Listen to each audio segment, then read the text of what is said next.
results are declared at the National Tallying Center, but after all parties that are represented in the election, that is, the agents have signed and certified that indeed that's the record of what was counted. Where are the results of the women rep taken? Don't take this as my inability to appreciate that they are a major component of our life and our elections. They are also declared at the county tallying center. Sorry, I just overlooked that, not deliberately. No worries, that's okay, Wakili. During the election day, there are specific duties assigned to the chair of the commission and the members of the commission. Since you wish to become the chair of the IEBC, so if you are successful, what functions or what role would you be playing on the election day? My view is that on the election day, the chairman has, together with the commissioners, sit together at the National Tallying Center to receive the results. They may not count them personally or physically, but through staff. Once the results have been counted, it is for them to have a conference and agree that these are the correct results, and then authorize the chairman to announce the results. But of course, we also know that the chairman has power. From the recent decisions, I think the decision in the 2022 election petition, because usually you would find disagreements, and disagreeing is normal. Maybe going out there to vilify each other is where the problem could be, but inside your own caucus, where you are sitting to make a decision, you can disagree and then by a majority decide that this is the direction we're going to go.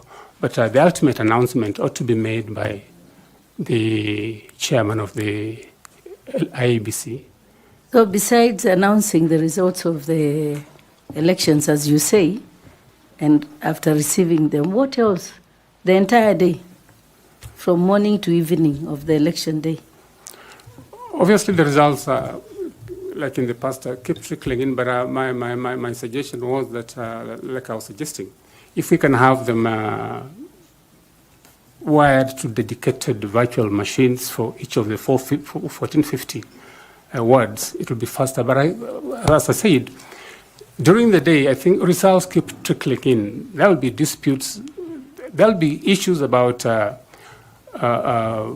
just monitoring what's happening, and I think giving information to the stakeholders, because the moment you don't give information and perhaps there are delays here and there, then I think that brews the suspicion that brings about problems. But they must be engaged to consult with whoever wants to consult with them as the results are being tabulated and aggregated, and give periodic broadcasts of what is happening.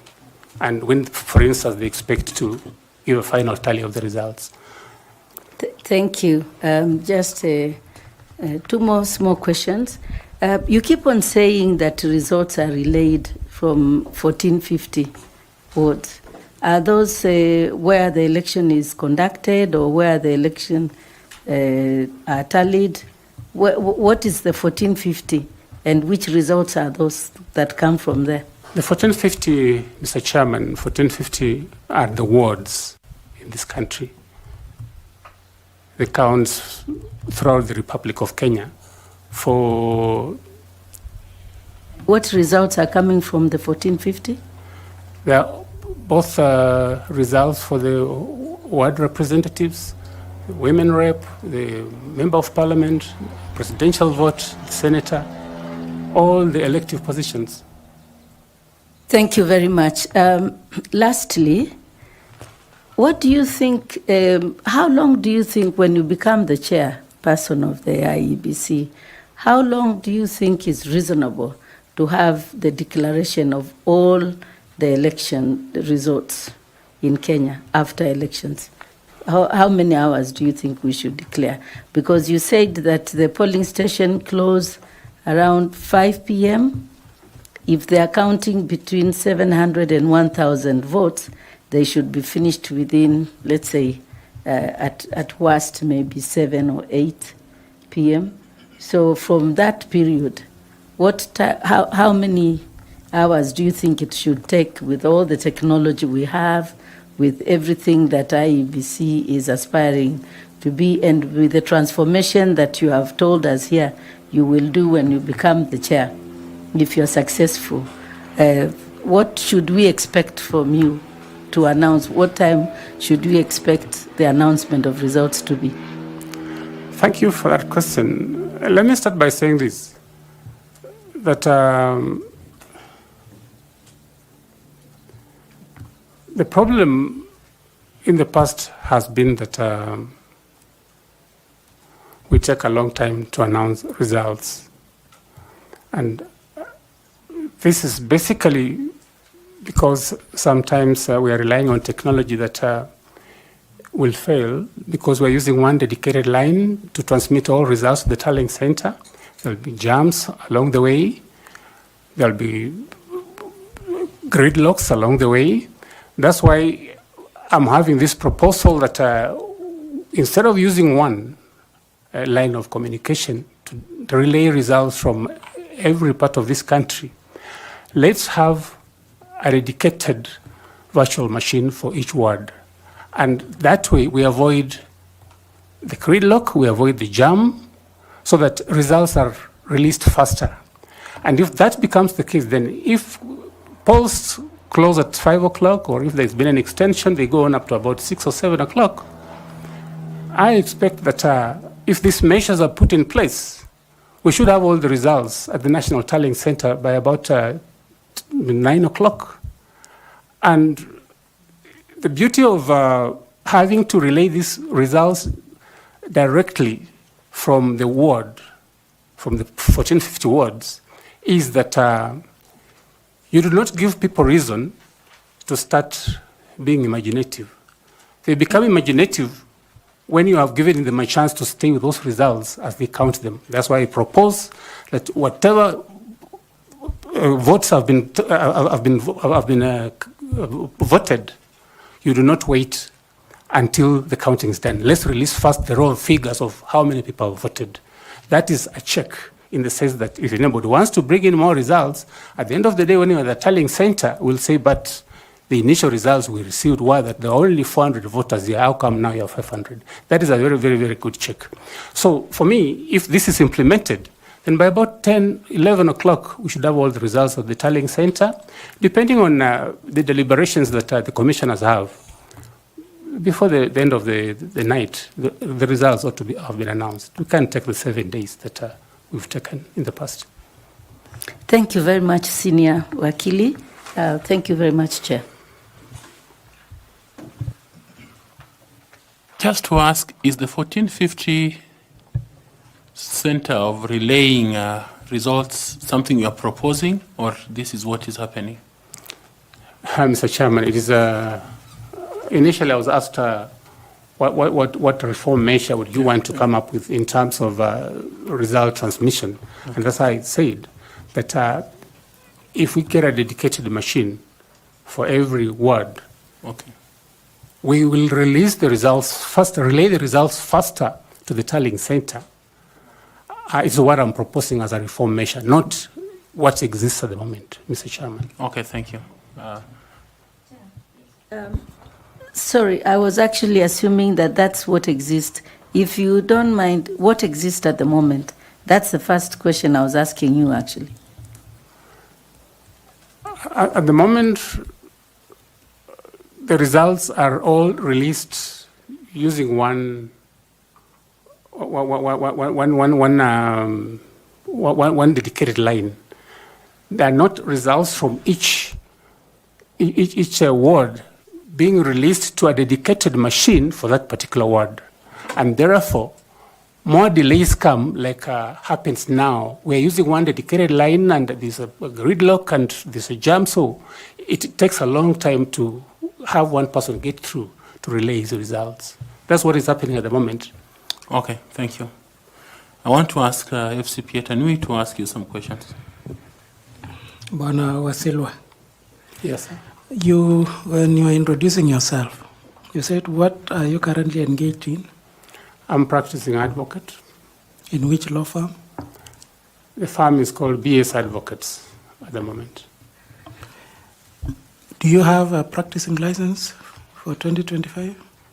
We have applied. We're waiting for it to be submitted. We have up to 31st of March to get the certificate, and I believe I'll have it because we've applied. So as of now, you're practicing without one? Well, like I said, Mr. Chairman, usually at the end of the year, the financial year, we have to get an accountant certificate. Once you get the certificate, then you put together all your papers and send them to the Law Society. And we have a grace period up to 31st March to get the practicing certificate. Okay. I've also seen that you're a member of Chartered Institute of Certified Secretaries, actually Institute of Certified Secretaries. Yes. And the status is that you have outstanding dues and insufficient CPDs. Yes, Mr. Chairman, that is true. I do not practice as a certified public secretary for a long time, and as a human being, sometimes you could easily have something delayed. In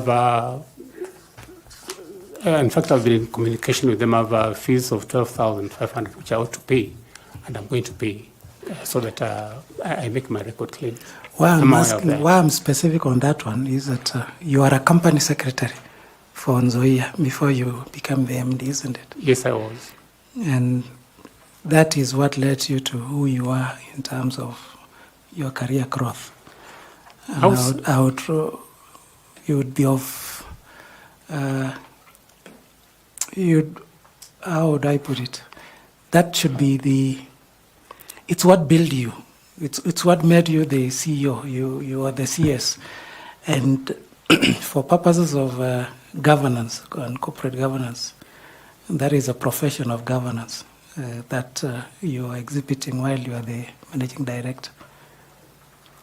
I did not exhibit that. I never at any time had any lapse in terms of delay in paying. I was up to date throughout the period. I was company secretary and managing director. Okay. Now, related... Just before you move on, yeah, okay.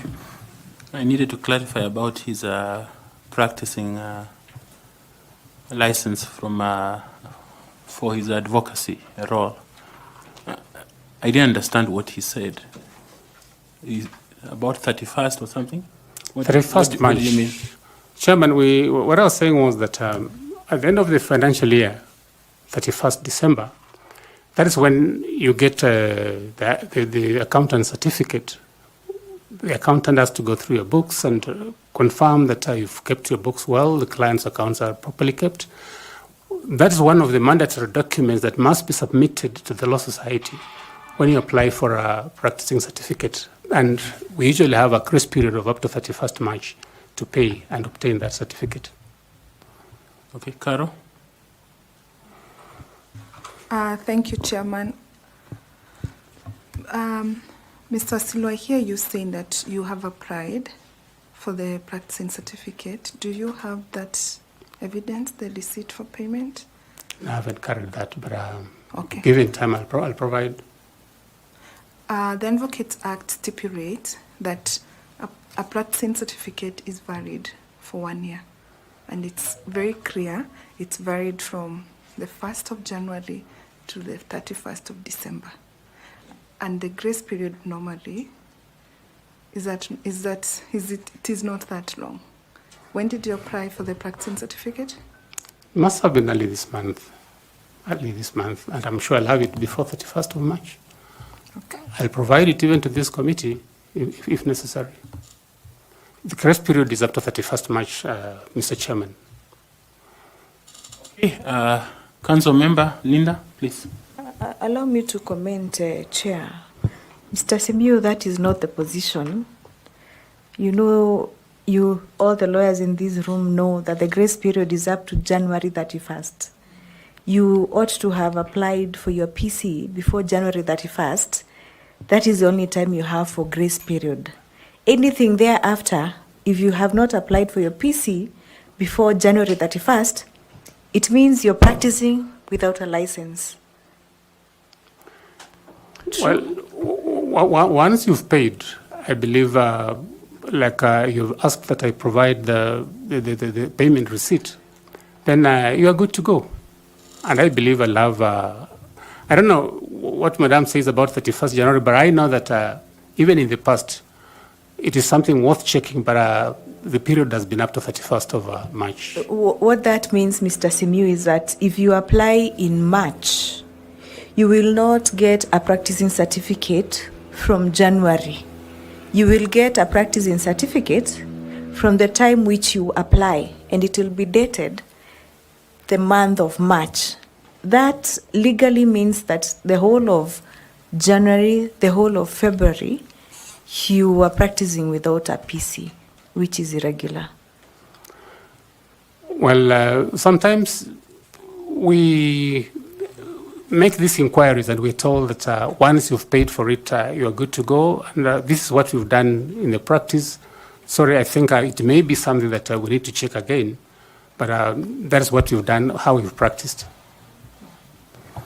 But you have your practicing license for 2024? Yes, Mr. Chairman. It's even one of the documents that I carried. I attached on the affidavit that had been filed by somebody. Okay. I have the certificate. Okay, can we proceed? I can proceed. Yeah.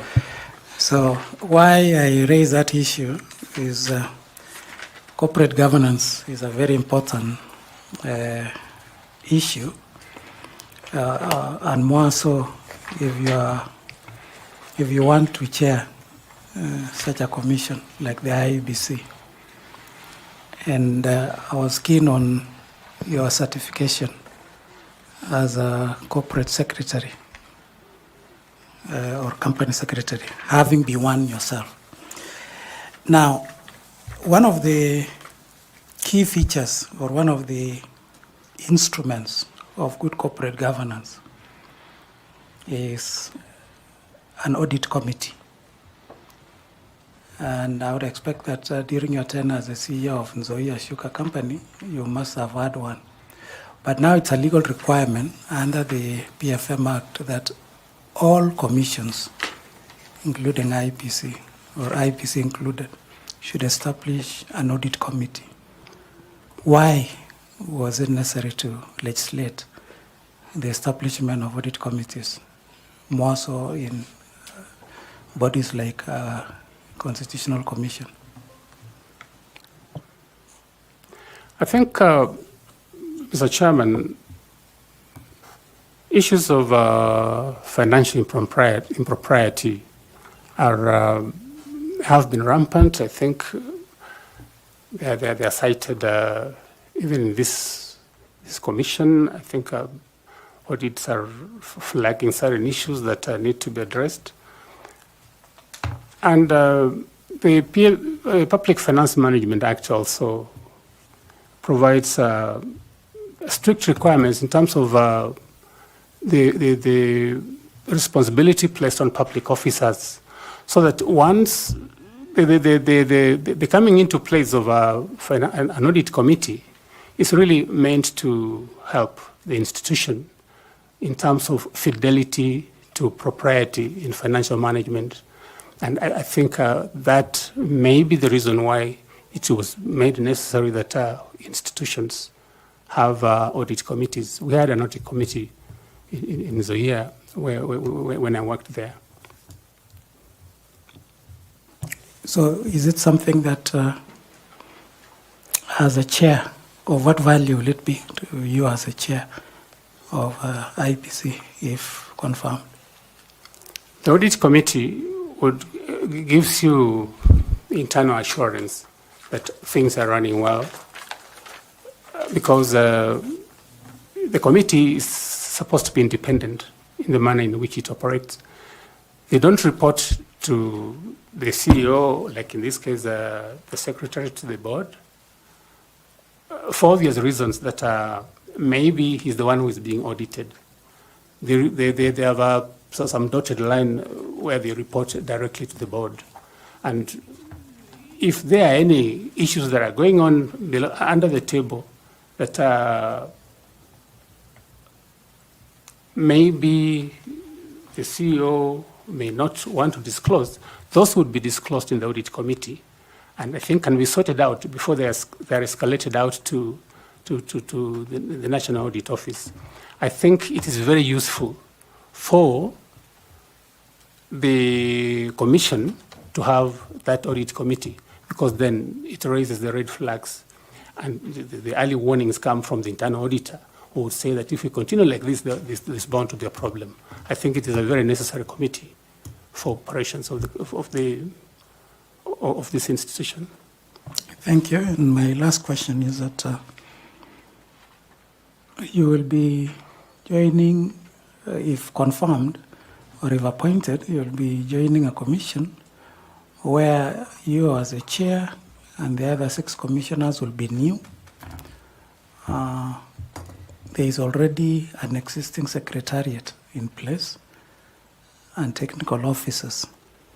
So how will you, as a chair, be able to work together with the new commissioners, at the same time ensure that the secretariat that are there are able to support you in the process without having any issue of infights, conflicts,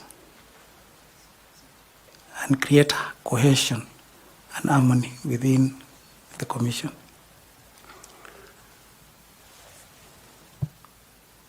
I believe that conflicts would arise only because perhaps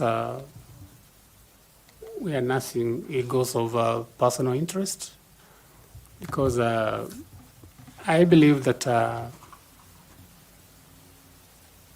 the Secretariat has specific roles in terms of administration, and the Commissioner's role is oversight, policy, and guidance. That's when I think the issue of governance becomes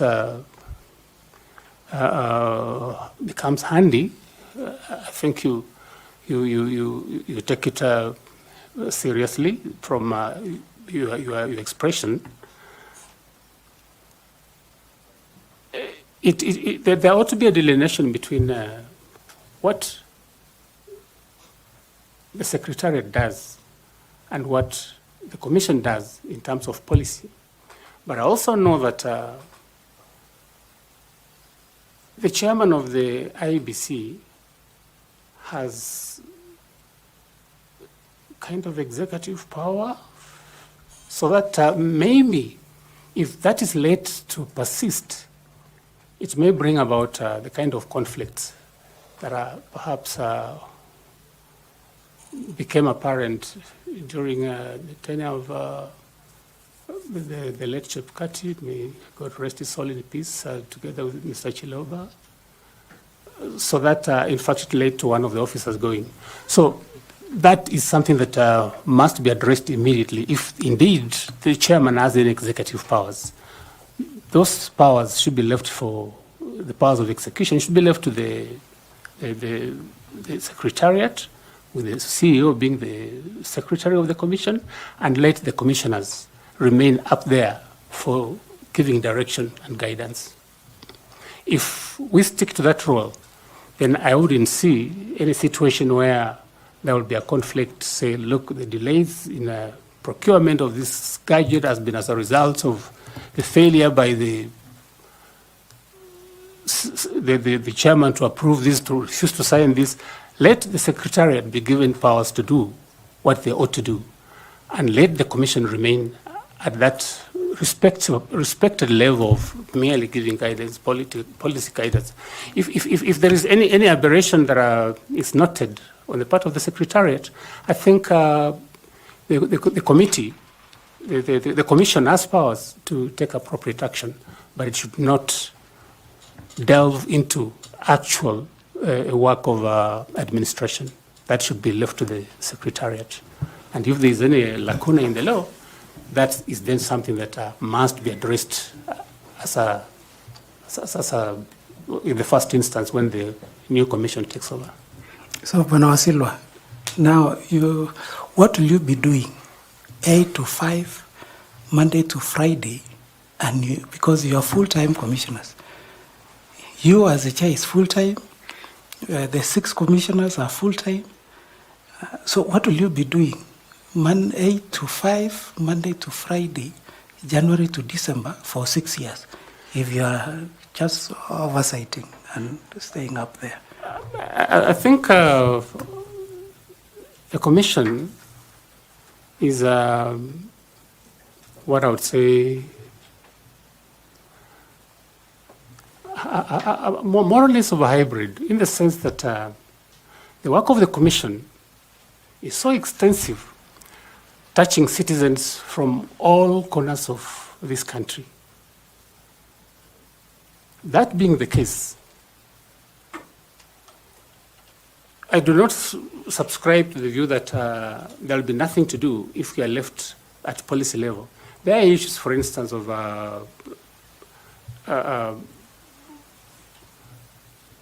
reviewing what management has done and the secretariat has done in committees, and I know that most of the work of the IEBC is done through specialized committees. I believe there is an audit committee, the legal committee, and on all those committees, I believe there is a commissioner who is supposed to sit on them.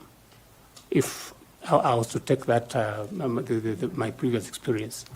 And so when they sit on those committees, I think there are issues that will arise at every given time that I think the commission will address, the commissioners will address, and not assume to just sit for six years without doing anything. Because matters that are done by the secretariat must necessarily get the approval of the commission before the implementation is done. Reports must be made, escalated to the commission before implementation is done. So I believe that there is work to be done, and done even on that daily basis. But if that would entail moving into a conundrum where you are now doing, the commission is now doing work that is supposed to be done by the secretariat, then I think at that stage, it has not happened yet. At that stage, then perhaps somebody can start thinking about seeing whether commissioners should work part-time. But knowing the problems that the commission has, knowing the limited time that it has, for instance, for organizing the next election, I believe that a full-time occupation for the commissioners is necessary at this stage. But if, for any reason, there is a reason to believe that perhaps they're being paid for not so much work that is being done, then I think policy should shift, and we said now I think we sit as on a part-time basis. Wish you well. Thank you, Chair. Okay, before I come to you, Madam Linda, please. Thank you, Chair. Now, Mr. Simiyu, I would like to take you back to the matter of the PC, because part of our work as a panel is to ensure that we have a very honest chairperson who will be able to give Kenyans transparent and accountable elections. And also to caution you that there are several lawyers in this panel, and therefore the questions that I ask, kindly be honest about them. So you say that you have applied for your PC for this year. I say so, Mr. Chairman. Do you have any CPD points for the year 2024? Yeah, I'll have to check, but I've attended some of the programs. Did you attend any CPD seminars or webinars last year? Yes, I did. Have you checked your portal this year? At the time I applied, I applied because I satisfied that requirement of the CPD points. You are aware that even as we sit here, we can be able to get into your portal and check whether you have your CPD points for Yes. last year. Yes. Will you be surprised to know that last year you have 0 CPD points and you require 5 CPD points to be able to apply for your PC for this year?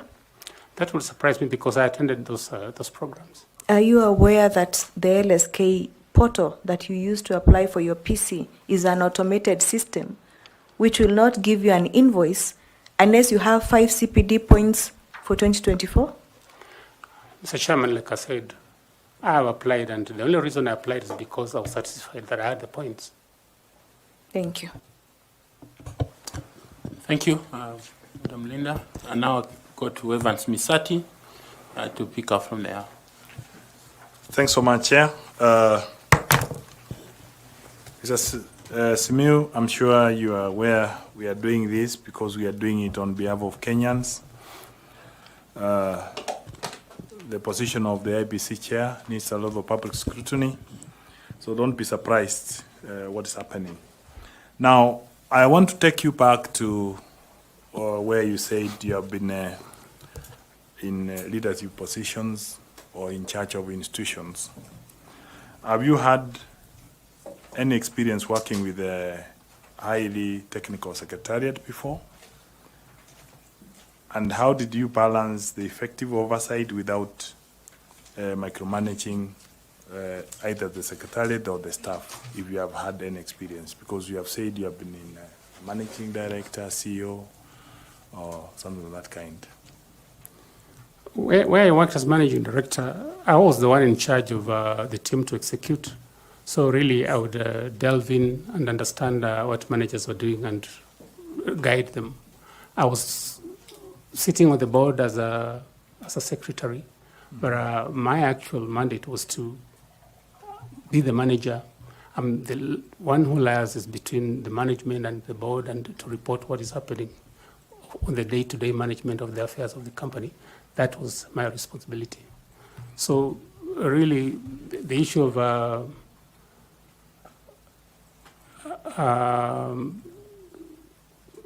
conflict would not arise at that stage because I was the one that was responsible for the management of the company. Yes. Now let me ask you another question related to the party agents. You know, if we're going to conduct elections in 2027, you are aware that candidates will be able to have agents. From your understanding, what are the challenges you can cite that are facing the issue of party agents, given that, you know, these are the witnesses, as you are the delivery, these are the witnesses who witness on behalf of the candidates. So are you seeing any challenges with the issue of agents, and what are the measures to mitigate any of those challenges? The problem of party agents and the nature of our engagement with them, I'm afraid in some parts of this country, it is purely who can pay what he can pay. Sometimes they're not very honest. We have heard stories of a party that has gone to an election and they didn't have any agents, even when they had accredited agents to the IEBC. So it is all a question of what we want our elections to give us. It is all about the education we can give our people to understand that that 200 shillings you're being given to sabotage an election will not help you. You are better off doing the honest job so that you get the leaders that would come into position to help you improve your lot. But unfortunately, the problem we have is that sometimes they put money matters, and that you can easily, crudely put, buy the agents and have them do nothing even when they're there, as you do anything. So the issue of party agents, I think we need a lot of civic education. We We need to make them understand that it is a solemn responsibility for their country to ensure that a fair election takes place and that it behoves them to do that they can do to ensure that they represent the interests they have been put there to represent. But unfortunately, that doesn't happen. So I think we need a lot of civic education for the agents. So apart from the money and the training, so what will you propose as we move, apart from that training, as we move? If you are the chair of IEBC today, you have a meeting maybe with the stakeholders, the political parties, what will you propose to the candidates in regard to the agents? The problem is, let me start like this. The biggest problem we have in this country is competition for elective positions. We think guarantees the goodies to come on my side, in my house, to my tribe, to my county. That competition is what breeds problems. It's not even this agent.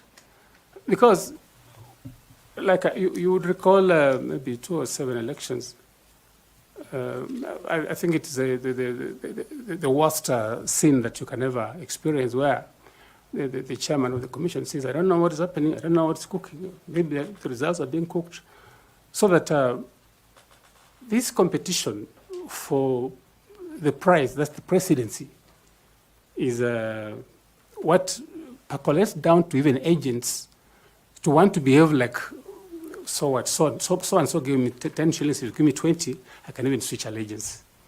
And for me, the cure for this is that I was thinking I would propose, if I were privileged to sit in this commission, that maybe we look for a real shift in the manner in which we do our politics. The 2010 Constitution brought some benefit in the sense that devolution has dissipated some of the fire that usually exists when people think getting the presidency will give them everything they require. So that some fruits have been taken to the counties. Can we think, for instance, of, and I think that has been touted before, a rotational presidency? Or can we give more power to the counties so that... Sorry, we are diversing now. Okay. We want to talk about the issue of agents and the solutions you are proposing as a chair of IP. Way of looking at it, maybe in terms of improving the systems of voting or and other things, maybe if we can have IT, electronic systems, so which does not need the agents, the manual. So let me go to my last question. Can you comment on that? You want to comment on that? Just to clarify what I was saying. Yes. That if the mindset can't be changed and you're choosing to work on the agents to make them look like saints when all other players are doing things their own way, we will not get anywhere. That's what I was trying to say. I'm sorry. Now, assuming you find favor with this panel and you are the chair of IEBC, what would be your priority action or things to do before the 2027 general elections? Just mention a few. There's the issue of boundary delineation. I think that's the number one priority. The issue of the by-elections that are pending. People have been disenfranchised because of there not being this commission in place. But also, as a first step, I think we need, as a new team, to understand what our responsibilities are. You won't just move in and start going to Isebania to try and work on the boundaries. We'll need to get initially an understanding of the operations, the guiding principles, the guidelines in terms of how the commission operates. Once you have understood that, then of course, like I said, the immediate issues would be planning for the next election, the issue of delineation of boundaries, which is overdue, and I think constitutionally, I don't know, that something has to be done to get the mandate to go on with the exercise of delineation, because the 12 years are long gone. The 12 years the Constitution requires within which boundary delineation has to be done. So that is a priority. The by-elections are a priority. Just getting to understand what needs to be done so that this team can move forward as a team, again, that is a priority. Thanks so much. I wish you well.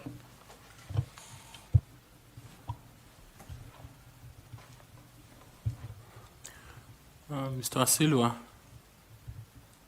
what would be involved in boundaries delimitation, if that was your priority before 2027? I know that since the last exercise was done, I think more than 13 years ago, there has been population growth, and in terms of creating new entities for parliament, new entities for the wards, I think that is what it entails. That we look at the population, the population quota for the entire country, must understand what areas need to get additional boundaries, additional wards, additional constituencies, based on the provisions of the Constitution, which require utilization of a figure called quota, which is a proportion of the number of wards or the number of constituencies we have against the entire population of Kenya.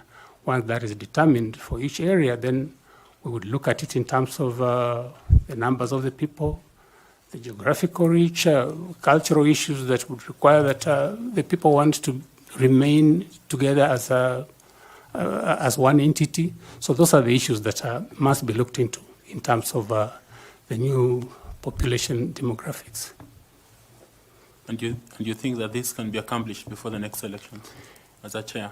That is a very a tall order, because the budget issues, I know some money has been asked for, but it is indeed a tall order. Ms. Fatuma? Koki? No? Ms. Fatuma, please. Take over. Thank you, Chair. Mr. Simiyu, Yes, ma'am. generally, stakeholder engagement is expected to bring to fruition trust, buy-in, risk management, and so many other positive tenets. For instance, you become the chair IEBC, and you are faced with a situation where there are stakeholders who are hostile, who do not completely trust what you're doing, or just have a negative attitude towards working with you, working with the Commission generally. What would you do in such circumstances? People who don't want to work. For whatever reason, at times they could be because out of lack of trust, or maybe other vested interests. They just do not buy in and do not support what you're doing. My initial submission was on the best way of creating that trust, where people will know that once an election is done, the system that has been installed is not subject to tampering. I've indicated we need a dedicated satellite system that will be used. Once they are convinced that a credible result will come. I'm just saying, in this special circumstance, Yes. you find a stakeholder who's hostile. How do you address it? For stakeholders, they are stakeholders. And they are stakeholders because, rather, we are there because of those stakeholders. And you must find a way of talking to them. If you can't talk to them, send a team to talk to them. If you can't have a team to talk to them, let the elders talk to them. But for God's sake, there's no way you are going to avoid any particular segment of the stakeholders, because then they're the ones who are going to explode tomorrow.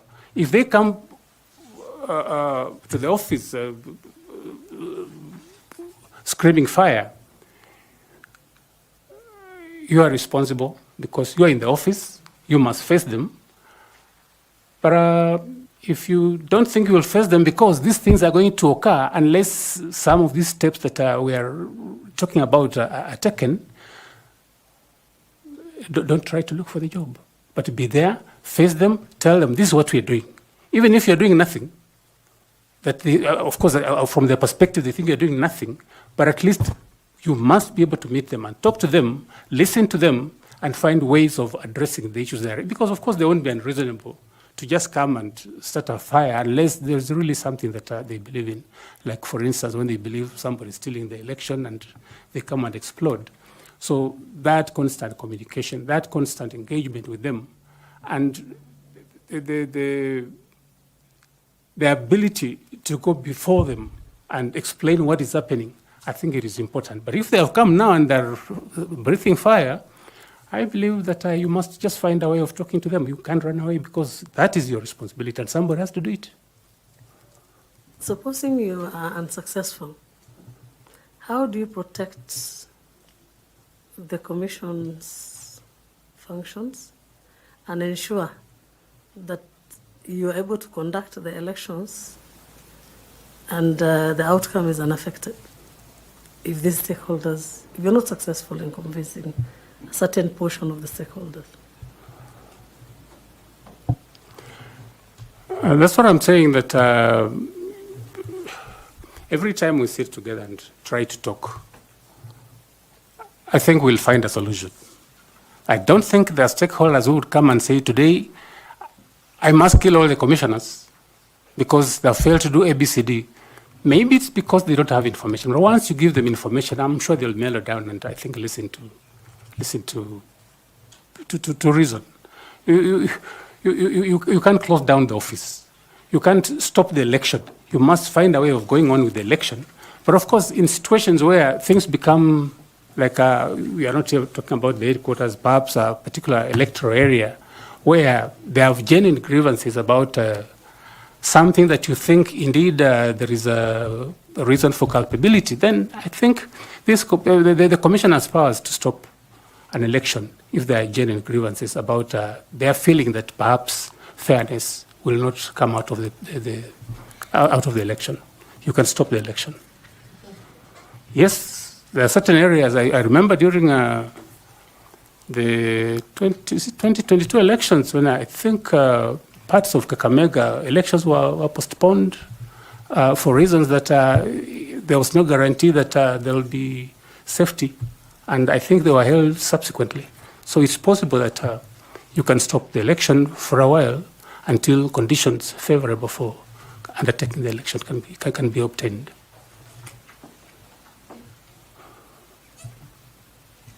Thank you. Now I want to ask Mr. Nicodemus Bore to ask his questions. Kindly, Nicodemus. Thank you, Chairman. Saulo. Yes, sir. I think the reason why Kakamega elections were stopped in 2022 was because the ballot papers there was a mix-up of ballot papers, not because of any insecurity or anything else.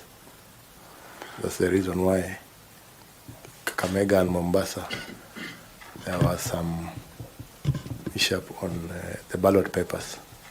That's the reason. Yes, Mr. Chairman, I agree. That's just an information. What I was trying to say was that conditions may prevail that are inimical to holding a successful election, and they may not be necessarily about there being mixture of ballot papers. Any other reason, like extensive violence, can, I think, cause a postponement. True. You served as the MD of Zoya Sugar. Yes, Mr. Chairman. For how many years? 6 years. And CS for how many years? 5 years. So you served at the management level, the top management, for a period of over 11 years. Correct, Mr. Chairman. At the same time, you were still running the BS and advocate company. Now I was running it at that time. In fact, from 2004, and I was running as Wasilo and Company Advocate, and I had relinquished that to somebody else. So when I stopped working, that's when I went to join into the partnership of BS Advocates. Okay. So remember, the sugar sector in Kenya has faced persistent challenges, including financial mismanagement and low productivity of sugar and sugar cane, and the governance issues, and sometimes even farmers' discontent. So looking back on your tenure, do you have any specific successes that you can point out as your contribution to the industry as a whole? I believe I mentioned them. One that stood out was the fact that when other companies had no cane, my collaboration, my coordination with my managers in agriculture had developed a lot of cane, both in the Outgrower Reach and the Nucleus Estate, but we never lacked cane while I was the managing director. And indeed, these issues of cane, lack of cane, came after about 2016 when I had left. But even when it was acute for other companies, Nzoia still had cane. So cane, as an issue, was we didn't have a problem with cane. Again, I mentioned that during my tenure, we had ISO certification. We were acclaimed as the best company in terms of HR management in 2012 by PS Kiome then. Then, of course, we had a break into a super brand, and I think branded sugar. And, of course, the highest production ever since the company was incepted in 1978. And we made a profit for the first time. So those are, I think, the achievements. Maybe for those of people who not understand the ISO certification, can you explain that a bit? ISO is a process you go through over a period of time, midwifed by consultants. Like in the year, we were midwifed by Kenya Bureau of Standards, and where processes, production processes, for instance, marketing processes are mapped out so that we know that on this particular occasion, this is the way we will make sugar, and that when you compare our processes, when you compare our standards, they compare favorably using those standards with the other companies worldwide. And when you do that and you are certified, then it means your sugar can compete favorably in the world market, like sugars from any other jurisdictions that have better equipment, better ways of production. So that is where I took in the year that in the world market, it was a product that was sought after because of the organized manner in which the production was done. So that means acquiring proper licenses and other documentations. Sorry, Mr. Chairman, like which licenses? So does it, that means also acquiring proper licenses and documentation for the company? Well, of course, there's the sugar production license that you had to procure, I think it cost $1 million from Kenya Sugar Board. But in terms of ISO, I think what we're looking for is the ability of your product to compete with other products of the same nature. And all we did by getting ISO certified was that we are convincing the world that our sugar is produced in such a clean environment, such a predictable environment, that it's as good as any sugar produced from the more developed sugar production areas. The reason I'm asking this is because of the farm in which you run. From what we have seen and discussed here, you don't seem to have licenses to run your farm. yet you are able to have very good licenses to run Zoia Sugar Company? I think I've said that in my practice I've had licenses to practice. That wouldn't, again, compromise the fact of the production ISO certification merely because perhaps during 1 month I was not able to have this and that. I think that should be an isolated issue. But like I said, really, what you are raising cannot water down the fact that I got those achievements while I worked as the managing director. The isolated case seems not to only affect you, it also affected your clients, because we have a memorandum or an affidavit sworn by one Professor Okumu Wafula, who is accusing you of not having a practicing license. Yes, you picked fees for defending him. Is there any information about that? Chairman, I've been asked about 204, and I said I had a license.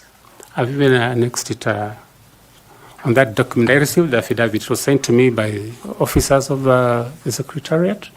I did an affidavit in response, which I submitted, and it was acknowledged. And all I can say is that as an advocate, you give advice to a client. It may not be what he wants to hear. And the mere fact that the client doesn't want to hear your advice or to take your advice doesn't mean that you are incompetent. It may be a difference in opinion. It is not proof that you're incompetent.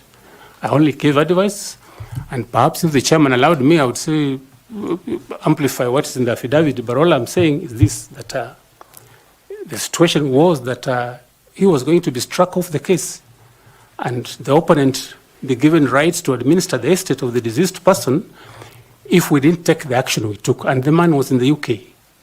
So we took the step after talking to the other beneficiaries in the estate who agreed that instead of having this man take over the administration alone, let's include whoever is objecting to be part of the administration of the estate. And that's what I did. I did nothing wrong. I took the advice I thought was in the best interest of my client. So the attached affidavit includes an attachment of from LSK, which indicates that Wasilwa Saul Simiu, number P105/1780/88, working at BMS Advocates, practicing year 2024, practicing status inactive. That's true, Chairman. That document, I looked at it, but I've annexed the certificate of the practice certificate on my response for that particular year. Thank you, Chairman. Okay, Prof. Please take up. Chair, even as I start my session, I might request the secretariat, if at all they have the response from Wasilwa, if they can avail it to us, because the only thing I see in this file relating to a practicing certificate is for the year 2022. So if there's any other practicing certificate of 2024, the secretariat.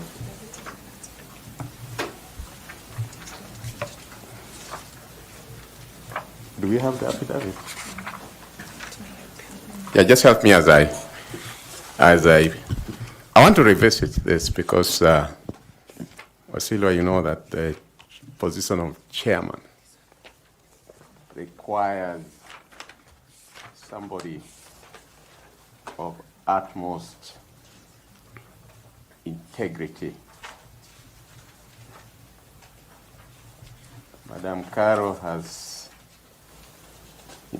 brought to my attention where you are replying affidavit is, and again the certificate that you have attached is for the year 2022.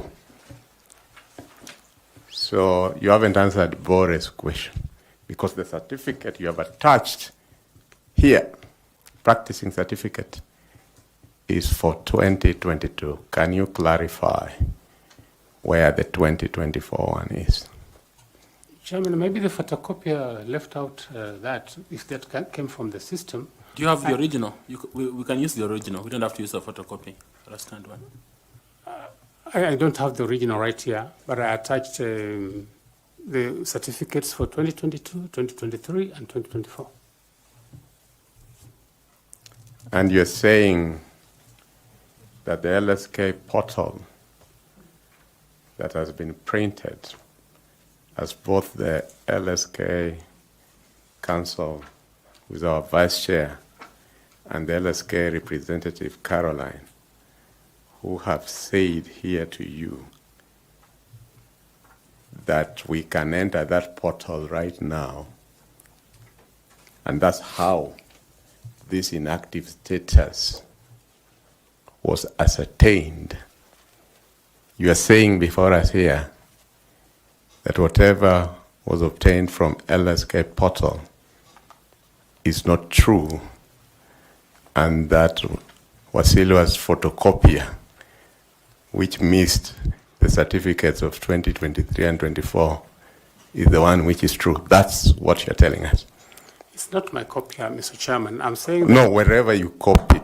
whatever I sent to the Commission had certificates for 2022, 23, and 24. And you photocopied it from an original, Yes. which if you are given time, you can produce before us. They're in the office. I can produce them.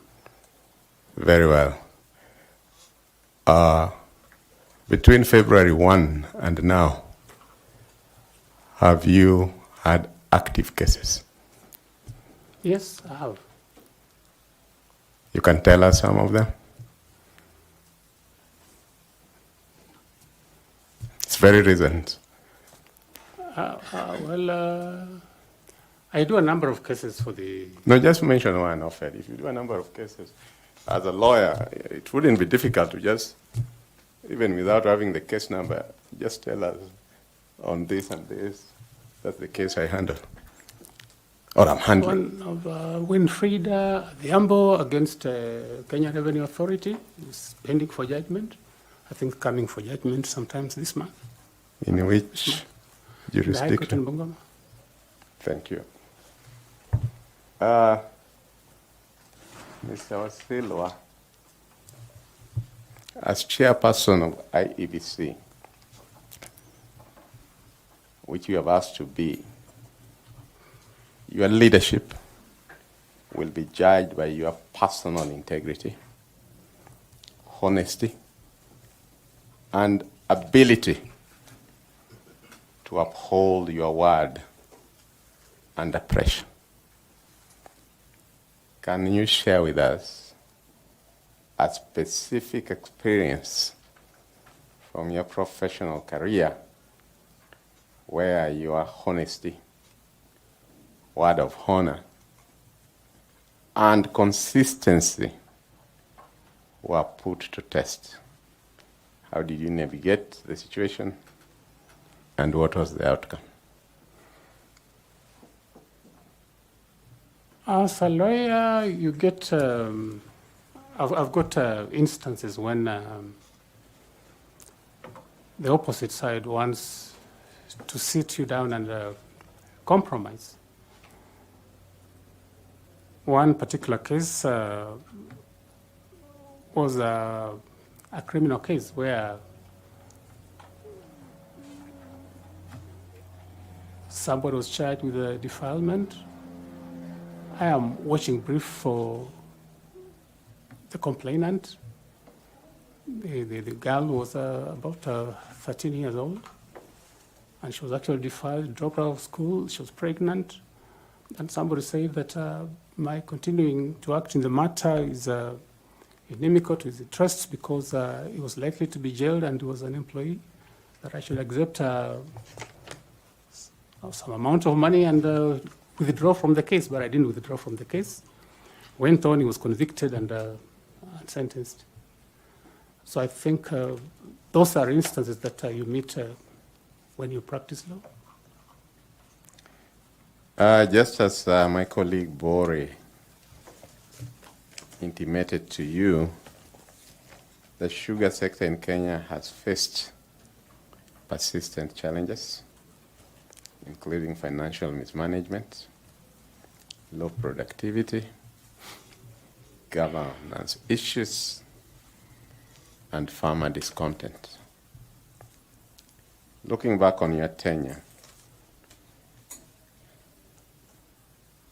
what lessons did you learn in navigating the challenges of the sugar sector, and how would those lessons shape your leadership approach if you are appointed chairperson of the IEBC? The sugar industry is, sugar is sweet as a product, but sugar attracts very bitter politics around it. I pointed out when I began that when I was appointed managing director, questions were asked loudly whether a lawyer can manage a sugar factory. But I managed it for 6 years successfully. I insist that at the time I left, it was a going concern. It had money in the bank, staff were being paid, contractors had been paid in full. I had done annual maintenance, which usually takes anything upwards of 500 million shillings to do from the time I took over until the time I was leaving. So really, I did my best, but amidst the politics around the sugar industry. Sugar is the only product which has sugar barons, like drugs. And so it shows you how vitriolic it can be, how dangerous it can be to work in the sugar industry. But somebody has to do it, and I did it successfully. Thank God that I managed. But all I can assure you is that I managed to circumvent the politics around it because it was so political. I managed to pay farmers, and there were no complaints at the time when I was working as managing director. That record is there. The record of profit making in 2012 and the record production of 71,000 tons is there in the company's books. So really, yeah, I think I have sufficient resilience to withstand political tornadoes and run the institution I did. Thank you very much. Yeah. Thank you. The sworn affidavit that Bore read was claiming about your lack of certificate in 2021 when you got the instructions. Did you have a practicing license for 2021? Chairman, I had. Okay. But the person who was going to court and representing your client was your partner, not yourself? There were two cases. There was one for probate and administration. I think their father had died and they were doing succession. That is the one I handled. Then there was a criminal one where he was complaining that his brother had destroyed his crop of cultivated produce. That one is what was handled by my partner. Okay, so his claims stand that you did not have a practicing license in 2021 because you didn't attach it in your response. The period was, he had attached there is 2024, which I'm saying, Mr. Chairman, that I had the certificate. They didn't talk about 2021. If they did, I would have attached it also. I had. Did you read the letter that invited you for the interview? Yes, Mr. Chairman, I did.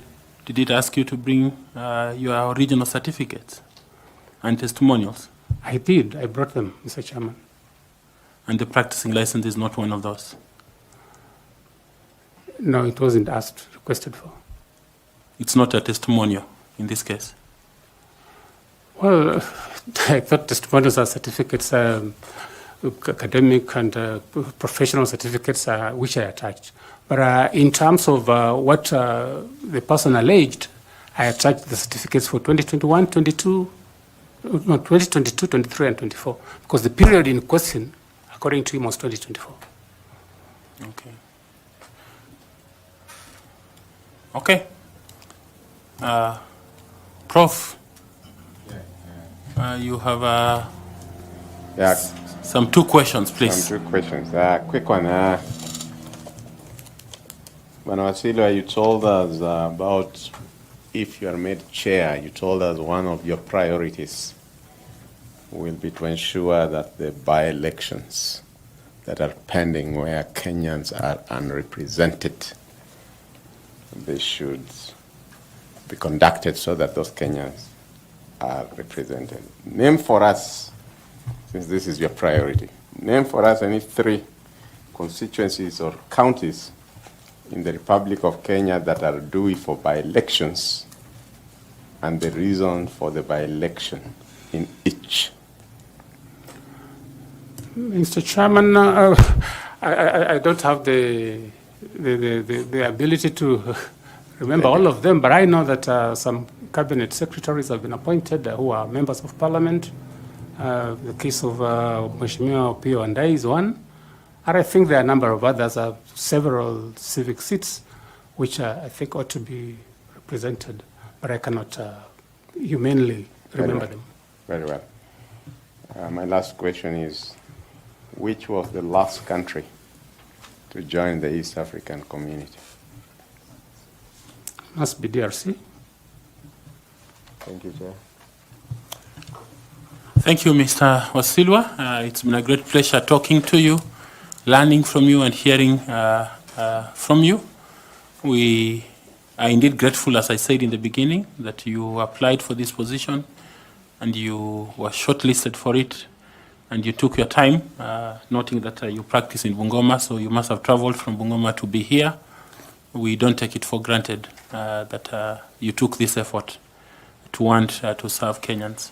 I would like to invite you, just in case you have a question or a comment to make, please do so. Thank you. Thank you, Chairman.